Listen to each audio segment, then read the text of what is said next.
السلام علیکم ناظرین، آج ہم موجود ہیں ایک ادبی شخصیت کے ساتھ، ڈاکٹر سید زبیر شاہ صاحب، جو ہمارے استاد محترم بھی ہیں۔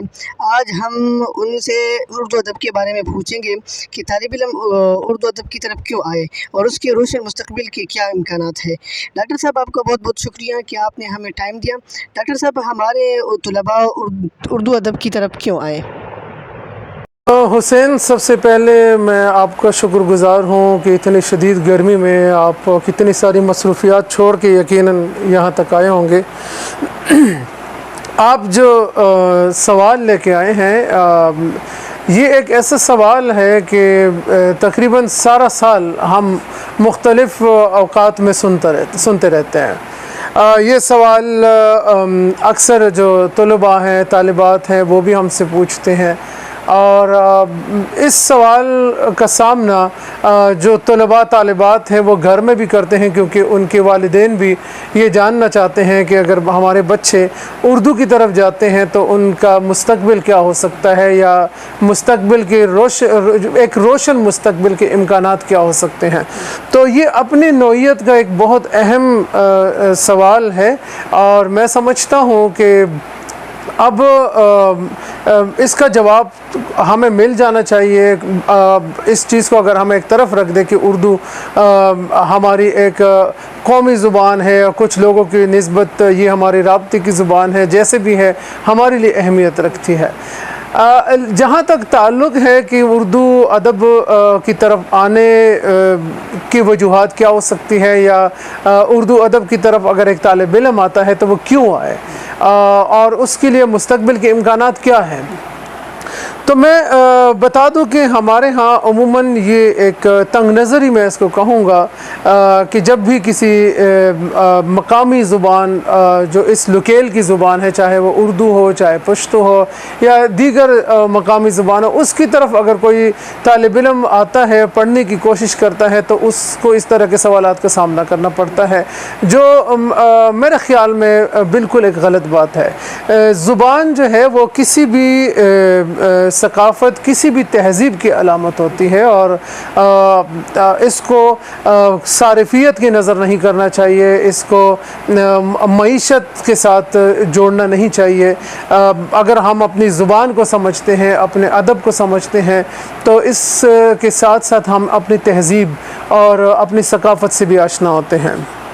لیکن اس کے باوجود میں یہ کہتا ہوں کہ یہ ایک پہلو ہے اس کا۔ اگر کوئی شخص اس کو معیشت سے جوڑتا ہے، اور ان کو لگتا ہے کہ زبان میں ڈگری لینے کے بعد مجھے روزگار کے مواقع میسر نہیں آئیں گے، تو یہ بالکل ایک غلط فہمی کی بنیاد پر قائم کی ہوئی رائے ہوتی ہے۔ اس لیے کہ اگر ہم دیکھیں تو اردو کا میدان باقی مضامین کی نسبت بہت وسیع ہے۔ میں چند چیزوں کی نشاندہی آپ کو کرا دوں تو آپ کو اندازہ ہو جائے گا کہ اردو ہمارے لیے کہاں کہاں پہ کارگر اور مفید ثابت ہو سکتی ہے، اگر ہم اس کو اپنے روزگار کے ساتھ جوڑتے بھی ہیں۔ مثلا اردو جو ہے بطور لازمی مضمون پاکستان کے تمام تعلیمی اداروں میں پڑھایا جاتا ہے۔